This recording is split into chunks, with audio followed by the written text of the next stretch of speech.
So I did a push workout this morning. Um, it was my third day working in a row. I have, like, in a work week, I work 3 12-hour shifts. So I did 3 in a row this week, and it was okay. Um, Honestly, it wasn't I prefer having those 3 workouts in a row. Yeah, so I was able to do a push workout. Um, and I was looking at myself in the mirror when I showered right before work, and I was honestly kind of impressed with how my physique's coming along, as far as like my chest, my shoulders. I felt really good about it. First time I ever felt good about my upper body in like a little bit. And this workout wasn't anything crazy. Um, but yeah, um, I was supposed to go out on a date after this. Pretty much right about now. Recording this at like 9:30 p.m. But it kind of just ghosted me, and it's fine. It was gonna be a first date, so it wasn't like um, I even knew them. But it always is disappointing. Um, Pretty much like, I don't know. It's a little bit embarrassing, to be honest. But I guess, that's kind of just the way it is with dating. It's always a little bit disappointing.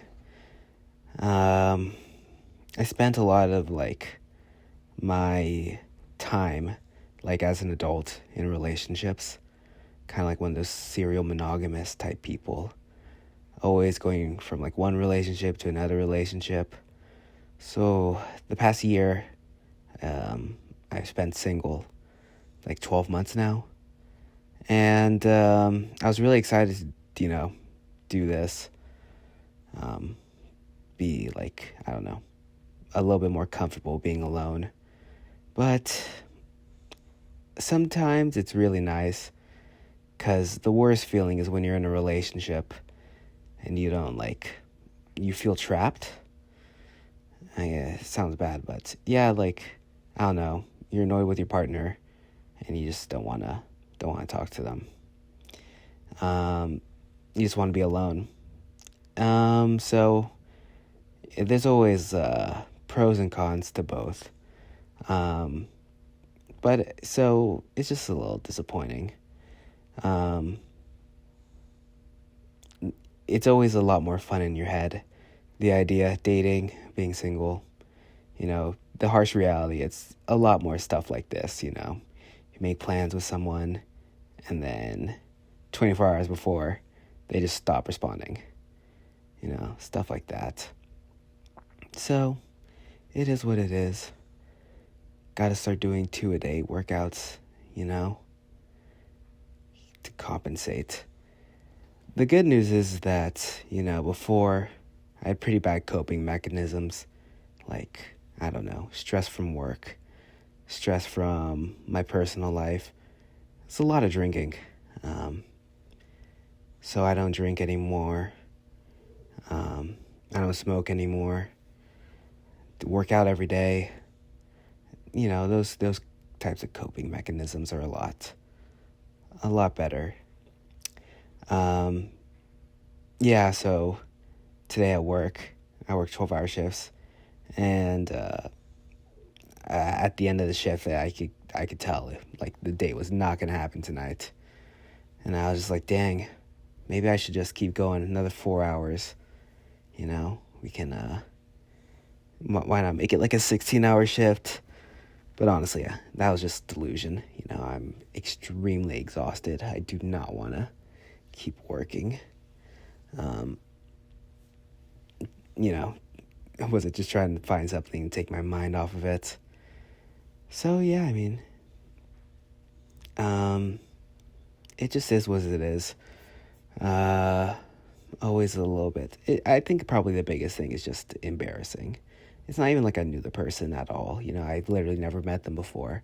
But, feels like kind of pathetic. And it's not really, but it just feels that way. So, yeah, I mean, it's kind of just what I got going. Yeah, that's kind of all I really got as far as what's going on in my personal life. I'm extremely exhausted, waking up at 4:30 a.m. to work out before my shifts. Um, it's honestly gotten easier, but, still, it's the feeling at work, because it's 12-hour shifts. 3 p.m., 4 p.m., I just want to go to sleep, and like the delusion can kind of carry you for a little bit. You can keep going for a little bit, but yeah, I guess, there is a point where you just are so tired that it just stop, I don't know, there's an adrenaline hit. I don't know, when you're falling asleep and you get that feeling of falling, and it completely wakes you up, you can't go back to sleep, that weird jolt of energy. And then after that it's extreme fatigue, but for a little bit that delusion just carries you. Yeah, I mean, that's honestly the best way to describe it. It's just pure delusion. I think that's when I do some of my best work, in college I wasn't very good about my schoolwork. I was really bad about my schoolwork, actually. So I would just wait until the last minute and then just cram it all out the night before. And yeah, I just had a lot of long nights doing that. And a lot of delusion. Those types of things to keep carrying me. But it was good. Teaches you that hard work ethic. 24-hour shifts on the ambulance, definitely, it relies on that. So it builds character, stuff like that. I definitely been, enjoying the early morning workouts. The hard part is going to sleep at night. If I'm not tired, especially, the first night, I've been lucky that I have, 3 shifts in a row. I prefer it this way, but it's having those three nights in a row is good. The first night's difficult because you're not tired the night before and you have to go to sleep by 10. So that's difficult for me, honestly, falling asleep early. But yeah, was it usually by the second night in a row and the third night in a row, I get really good sleep. I'm probably gonna go to sleep right after this. Yeah. Anyway, I kind of forgot what I was talking about. Something about being tired, delusional energy. So yeah, tricep extensions. I hit a bunch of those. I usually do skull crushers with the easy bar. So doing those, doing the other tricep workout, it felt good, honestly. Got a really good burn. Did 4 sets. I alternate which hand's on top, which is a good way to go about it, because I think the hand that's closer to the end, or the top hand, that one gets a little bit heavier for workouts. And these are just for the side delts. I don't even know that many workouts for the side delts. This is the only one I've ever done. All right, I guess you can do it with two dumbbells and do them at the same time. Those are fun too. But I'm not sure about too many other movement patterns for the side delts. Yeah, of course. I think that's what impressed me when I looked at myself in the mirror this morning. I saw the side delts and I was like, okay, it's coming along nicely. As far as my weight goes, I weighed myself. I was 188.5, something like that. So I'm close to what I was before. I was at 190. So I got down to 185 for a little bit. I started panicking because I was trying to gain weight, not lose weight. So I'm at 188. And honestly, this is like a healthy 188. I don't know what my body fat percentage is, but it's more than it usually is, you know?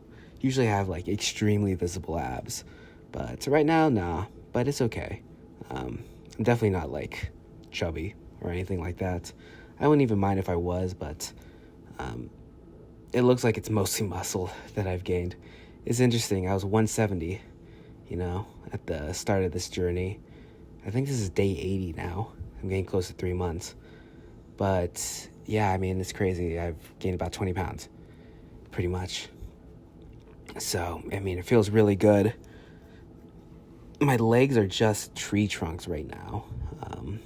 It's really nice. I do need to work on my hamstrings a little bit. You know, I need to like really work on the upper body. I think that's where I can gain the most amount of weight as far as muscle goes. Quads, you know, they're already all quadded out. I'm sure I can grow a little bit more as far as muscle goes, but I mean, it's a lot more important to focus on my chest, shoulders. Traps. I never work out my traps, and that's a massive muscle that needs to work out more. So yeah, stuff like that. Pretty much just to finish out this workout, I did those military presses. I just did as many as I could before I think I did 25. So I just did as many as I could. It felt great. That was, yeah. Really got that pump going. You know, I was feeling really good by the end of this workout. So yeah, that's where I'm at in life right now. Yeah. Now I'll see you guys tomorrow.